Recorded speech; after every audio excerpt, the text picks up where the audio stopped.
Om Vakratunda Mahakaya Surya Koti Samaprabha Nirvignam Kuru Me Deva Sarvakaryeshu Sarvada Saraswati Namastubhyam Varade Kamarupini Vidyarambham Karishyami Siddhir Bhavatu Me Sada Gurur Brahma Gurur Vishnu Gurur Deva Maheshwaraha Guru Sakshat Param Brahma Tasmai Shri Gurave Namaha Om Sahana Bhavatu Sahana Bhunaktu Sahaviryam Karavavahe Tejasvinavadhitamastu Vidvishavahe Om Shanti Shanti Shanti Om Shri Paramatmane Namaha Om Shri Paramatmane Namaha. Atha Chaturthodhyayaha Chaturthodhyayaha. Shri Bhagavanuvacha Bhagavad Vacha. Shloka number 7 Yada yada hi dharmasya Yada yada hi dharmasya Glanirbhavati Bharata glanirvavati bharata Abhyuttanamadharmasya abhyuttanamadharmasya Tadatmanam srijamyaham tadatmanam srujamyaham.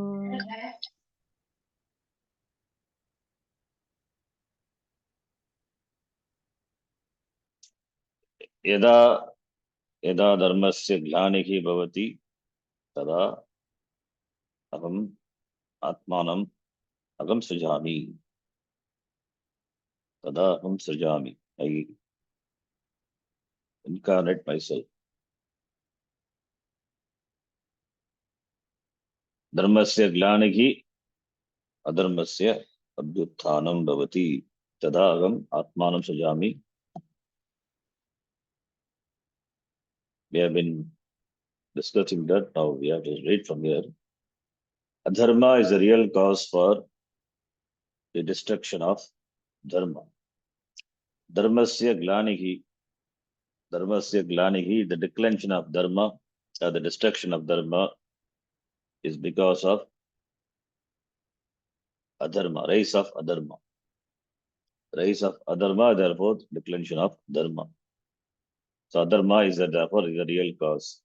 That is why dharmasya glanihi, adharmasya abhyuttanam.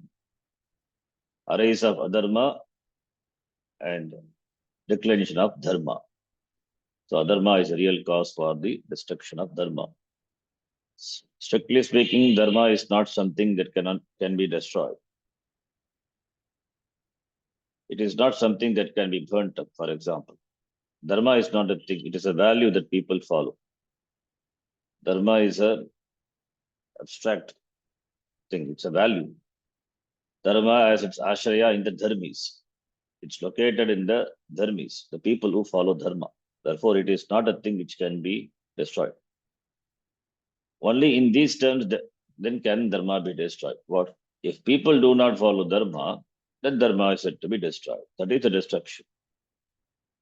When people do not follow dharma, by not allowing them to follow dharma, or when they become corrupt due to dharma, then dharma is said to be destroyed. That is the glanihi. Dharmasya glanihi iti bhavati. Also, the cause for the destruction of dharma is not merely the failure of people to follow it. All that really happens, if people do not follow the dharma, is that they do not get certain results. The real problem here is that when there is any decline in dharma, there is always a corresponding increase in adharma. So it doesn't stop just with the decline in dharma. Declination of dharma will result in the increase of adharma. When people do not follow dharma, then they not only will get the desired result, the result, others also prevented from getting the result.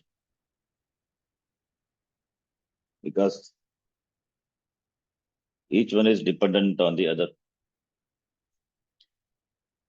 So therefore, there will be a collective disturbance when dharma is not followed. Dharma in society, dharma at individual level, dharma at individual level, dharma at the collective level. If one doesn't follow dharma, he alone will be affected. But the collectively, if dharma is not followed, are not made to follow, the entire society will suffer. So if a person is not following dharma and he cannot remain quiet, then what will that person do? Actually, he will take to adharma. Such a person has to do something, and that something will be adharma, since a person doesn't follow dharma. Not doing dharma is one thing. Not doing dharma and doing adharma. People don't keep quiet not doing dharma. They take to adharma. Because the tendency is, the nature is, the prakriti is, that they always keep doing something. So when dharma they cannot do, then they will take to adharma. This then is what really brings about the destruction of dharma. So therefore, if dharma has to be protected, then the people following the dharmis have to be protected. Because dharma has its locus in dharmi. If dharmis become correct, if dharmis themselves become correct, then dharma stands destroyed. So that is the destruction of dharma.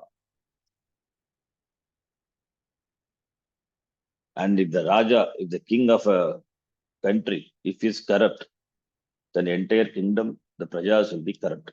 That's why we say Yatha Raja, Tatha Praja, as the king, so the citizens, so the people. Because the king, he rules the country, so people obey the order of the king.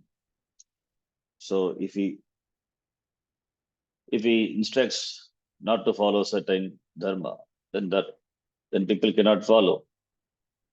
And therefore by force they are made to follow adharma.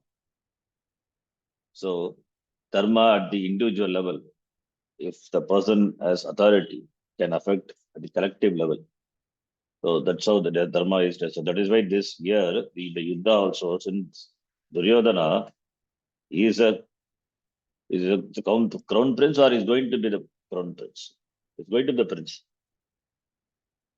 If he's adharmika, then how can he allow the people of this country to be dharmika? That is why this Yuddha is Dharma Yuddha. So therefore, what brings about the destruction of adharma is, what dharma is, the adharma. So not following dharma will result in following adharma. People will not keep quiet when they don't follow what to be. When they don't do what they are supposed to do, then they will do what they are not supposed to do. Because nobody can remain quiet even for a moment. Therefore, adharma it is not abhavarte, it is virodharte. Doing that which is not proper. That dharma, adharma, that nanj, negative. That nanj is in Sanskritam, we say that it is interpreted that different types of nanj are the abhavarte nanj, virodharte nanj, anyarte nanj, alparte nanj. So here, adharma is virodhartha, not following dharma. It is not just mere absence of dharma, it is opposite to dharma. Because not following dharma will result in following adharma. Because the person has to do something, and that something will always be adharma. If the law and order are not followed, if values are not respected, and increasing adharma sabbhitanam will be the natural result. That is why it is adharma is virodharte, opposite to dharma. There will be rampant, flagrant adharma everywhere. This means the people will be following adharma, not dharma. Not following dharma means they follow adharma. What then can be done when such a situation occurs? As a result of the prayers of all those who want to follow dharma, the dharmikas are committed to following dharma, but are not able to follow dharma because they are suffering at the hands of those who follow adharma, like the ruler. Therefore, Ishvara, then what happens? Ishvara assumes a particular form, and that assumed form is called avatara. The collective prayer of the dharmikas result in Ishvara descending down to protect them as avatara. That is the avatara, concept of avatara. This concept is not important in the understanding of Vedanta, but it is in the Gita.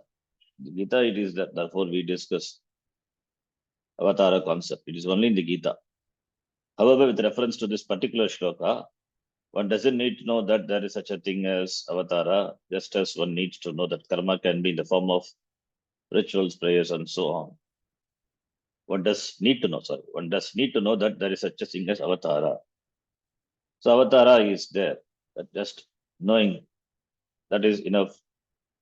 Therefore, since this concept is not important, therefore it is not given that much focus in any shastra. Avatara is only in the Gita. The Gita avatara concept is not in the other Vedantic text, only in the Gita.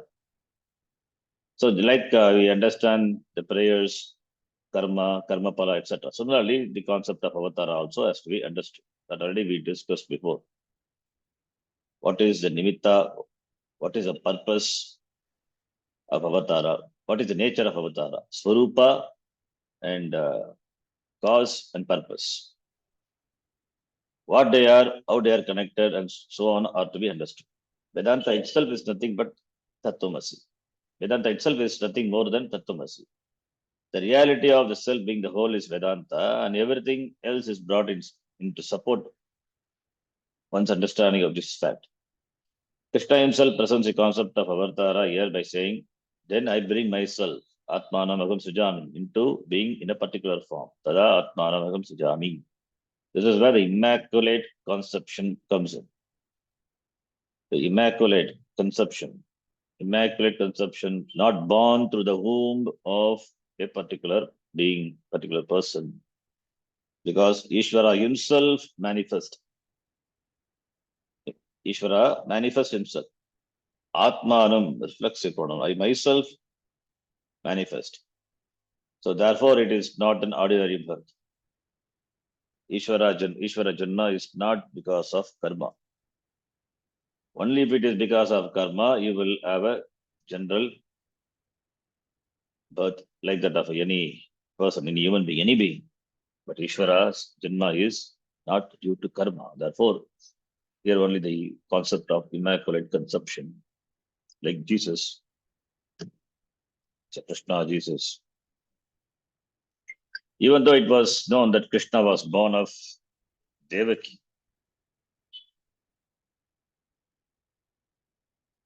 the statement indicates that he willfully entered into this particular body. So Krishna chose to enter the womb of this Devaki.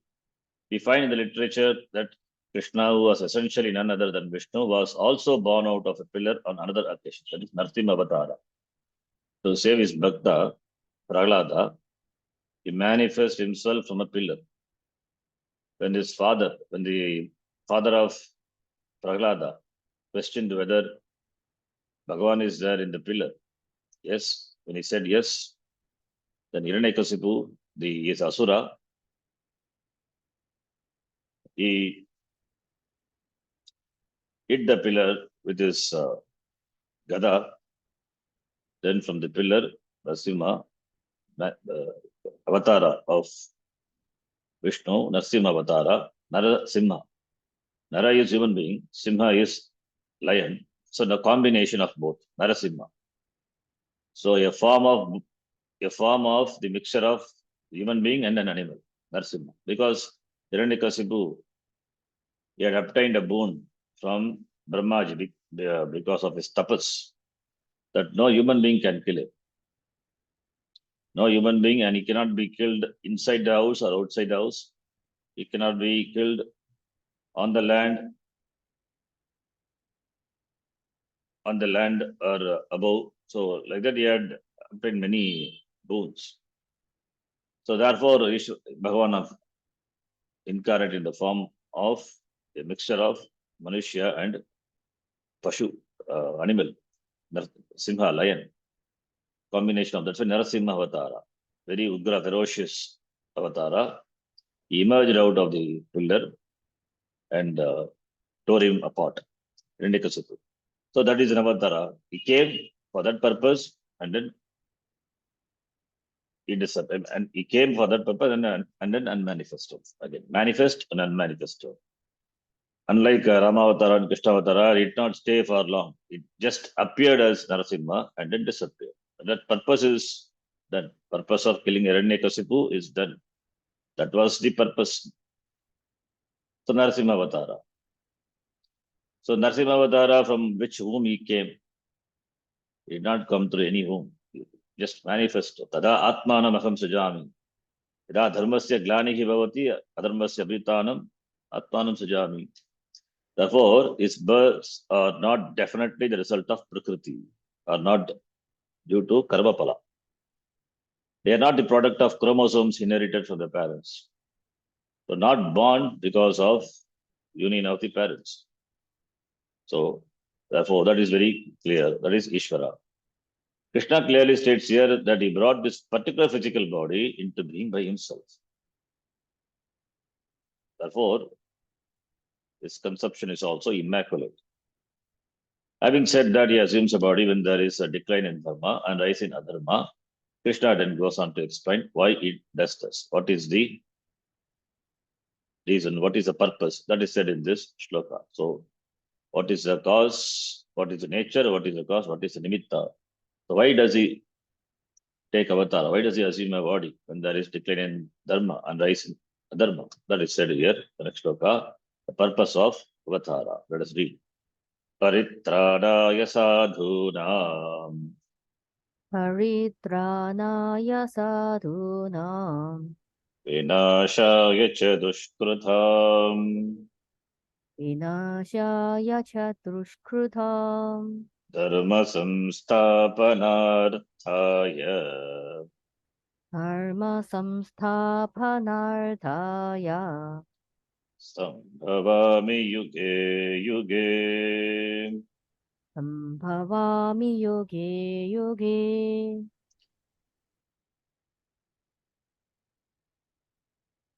Paritranaya sadhunam. Sadhu.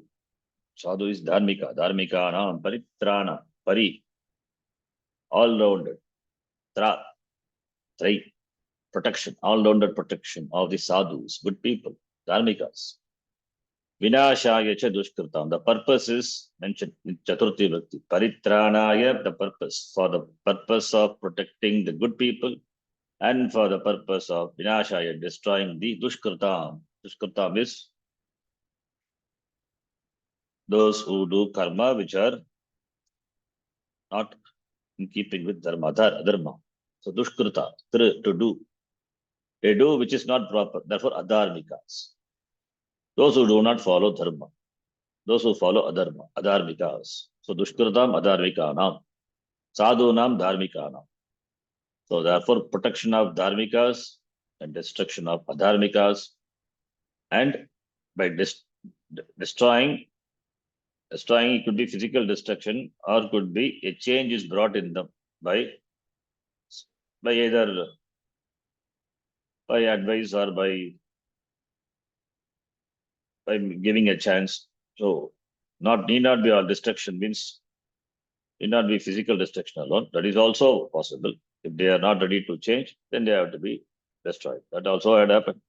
Hiranyakasipu destroyed, Kamsa destroyed. Even the Duryodhana also was given a chance, did not heed. Therefore, finally he also was killed, was destroyed. So Vinasha, that is Vinasha. Vinasha could be physical destruction or could be correction, correcting them. That is also. And then Dharma Samsthapanartha. Yeah, therefore, is what is the purpose to establish Dharma? How Dharma can be established? Dharma can be established only by protecting the Dharmis. That is why Paritranaya Sadhunam. Because Dharma is not a thing which can be protected. It is not it's a value. The value lies in the people who follow. Therefore, Dharma Samsthapanarthaya, meaning that is Dharma Samsthapanarthaya is only by Sadhunam Paritranaya. Therefore, Sambhavami, Agam Sambhavami, Yuge, Yuge, in every Yuga, each Yuga, every Yuga, or every time. Not that it will come only once in a Yuga. Whenever there is a need, we will descend. For the protection of those who are committed to Dharma and destruction and conversion. This is a real conversion. But all there is conversion, making them realize a mistake and convert them into a good people. So that is conversion of those who follow Dharma, and therefore for the establishment of a Dharma, for the establishment of Dharma, I come into being in every Yuga. Why does an avatara come? What is the purpose? The purpose is mentioned in this shloka. It is not to enjoy Punya Papa, because avatara doesn't have Punya Papa. If avatara also, if Ishvara also has Punya Papa, then he cannot be Ishvara. Anything which has any being, which has any jiva, it is also, it becomes a jiva. So any jiva, jiva also, if he is a jiva, if he is Ishvara also, if he is a jiva, and therefore, and he will have Punya Papa, and he has to take Janma through the womb of the being. So therefore, Ishvara, since doesn't have Punya Papa, therefore his Janma is not to enjoy Punya Papa. When Punya Papa is not there, what is the question of enjoying Punya Papa? So therefore, that doesn't apply to an avatara. Now does an avatara come to suffer the life of a samsari? How can Ishvara be a samsari? He is always asamsari, nitya asamsari. Then what is the purpose? An avatara comes for a threefold purpose. First, he protects the people who are committed to the life of dharma. Paritranaya sadhuna, dharmikanam paritranaya. If they are protected, dharma is protected. Only when they are protected, then only dharma is protected. This protection is carried out in many ways, one of which is chastising those who do things that are not keeping with dharma. Therefore, vinashaya dushkratam. The word vinashaya means destruction, for the sake of destruction, chaturthi bhakti. Destruction of those who follow adharma. Here the word destruction is more in the sense of conversion of those who follow adharma to the path of dharma. So correcting them, converting them. This is the second reason for the avatara to come. Third reason going to come. In either case, his real task is to establish, or perhaps more appropriately, to re-establish dharma. Dharma samsthapanarthaya. That is the third reason. This is the third but real reason for the advent of an avatara. How can dharma be re-established? And how can the order, dharma, be re-established? Dharma means the order. By making the people live in accordance with it, adhere to it, to dharma, to values. This is all that can be done. By making the people follow dharma, adhere to the values. There is no other way of establishing dharma. What way then dharma can be established? By making them people follow dharma. Because this is not properly understood, people establish institutions of dharma, huge organizations, large buildings, and so on. But even if you create a building for dharma that is bigger than the largest building on earth, those who do not follow dharma will destroy the very building itself and make sure that all efforts to restore it are also destroyed. So dharma is only by making the people understand the importance of dharma and follow. All religious organizations begin with the intention of establishing dharma, but eventually many of them become adharmika. Institutions do not establish dharma. People do. How? Only by living a life of dharma can dharma be established and protected. How can dharma be protected any other way? To understand this better, let us look at scholarship and how it is protected. Can scholarship be protected by protecting libraries? Scholarship, the knowledge. Can knowledge be protected by protecting libraries? Libraries are protected only when there are scholars to use them. Libraries are there are no people to use them. Then what is the use of the library? So knowledge is not protected just by protecting the library. Libraries are protected by the people who make use of the library, that is the scholars. Therefore, when they are scholars, normally libraries as utility libraries are protected. They are meant for scholars. Only when the scholars are encouraged is scholarship protected. Scholars can be encouraged by creating an atmosphere conducive for scholarship. Then there is an infrastructure, a value for scholarship. For example, if teachers are the lowest paid people in society, as they frequently are, they will naturally be attracted to other vocations. Why should a professor who earns $30,000 a year stay at a university when he or she can make twice as much elsewhere and even more on the side? California, Silicon Valley has attracted many university professors this way. They are not protected. Therefore, they go for other professions. So, scholarship is protected by the libraries are protected by protecting the scholars. So, scholarship is in the scholar. So, if scholarship has to be protected, then scholars have to be protected. Dharma to be protected, then dharmikas have to be protected. So, if incomes in the universities were comparable to those elsewhere, those who have a value for study and teaching will stay in the universities. But this doesn't happen when the gap in earnings is too large.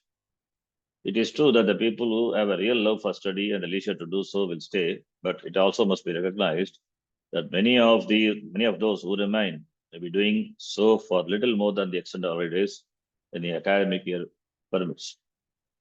When the atmosphere encourages scholars, everyone will become a scholar, or at least make the attempt. The scholarship will be protected. Similarly, dharma is protected when there is an infrastructure conducive to following it, meaning that dharmis, those who follow dharma are protected.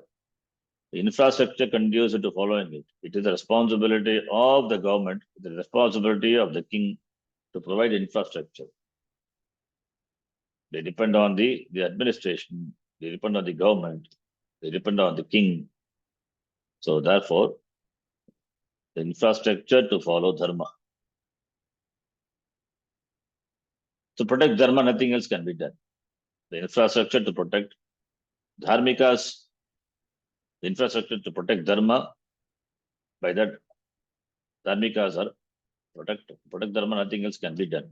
Dharmikas, those who follow dharma, they are to be protected by creating an atmosphere, an ambience for them to freely practice dharma without any fear, without any danger of, without any fear of punishment, without any danger.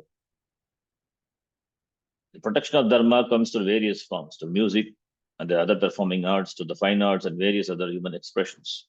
Therefore, you encourage only those institutions, meaning customs, culture, and so on, that are rooted in dharma. Cultural institutions, for example, have a certain bearing on dharma, and therefore they are to be supported. All of this become the means for protecting dharma. So dharma, therefore the dharma is connected to dharma. All these are rooted in dharma, that is customs, culture, etc. So by protecting them, dharma is protected. That's why those institutions which which are established for the purpose of protecting the culture, custom, arts, etc. When they are protected, then the people are, then dharma is protected. Right? Dharma is protected, dharmikas are protected. So when they are there, then only the dharma is sustained. So dharmikas also can pursue. So therefore, dharmikas are protected by providing necessary infrastructure for following dharma. That in the form of the cultural institutions, other institutions. So that is the responsibility of the king or the government in any society.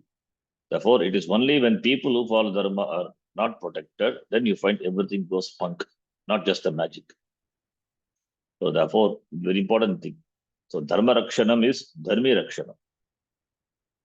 If dharmis have to be protected, if dharma has to be protected, then dharmis have to be protected. So dharma rakshanam is only to dharmi rakshanam. This is not understood. That is why they just want they do so many things, but that doesn't result in any success. How dharma can be protected? Dharmis are not protected. If people in a country, if they are not encouraged, if they are not given scope for further research and other, then naturally there will be a brain drain. They go to other country, they go to US.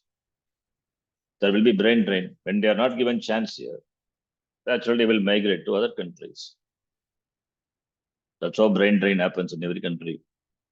They are not protected. Therefore, they go where they are given protection. Because all aspects of living are so intricately connected, dharma just goes if the people who follow it are not protected. People are culture and religion. We'll see. We'll read this in the next class. Om Purnamadav Purnamidam Purnat Purnamudachyate Purnasya Purnamadhaya Purnamevavashishyate Om Shanti Shanti Shanti Harihi Om Shri Gurubhyo Namaha Hallelujah. Harihi Om Dhanyavadaha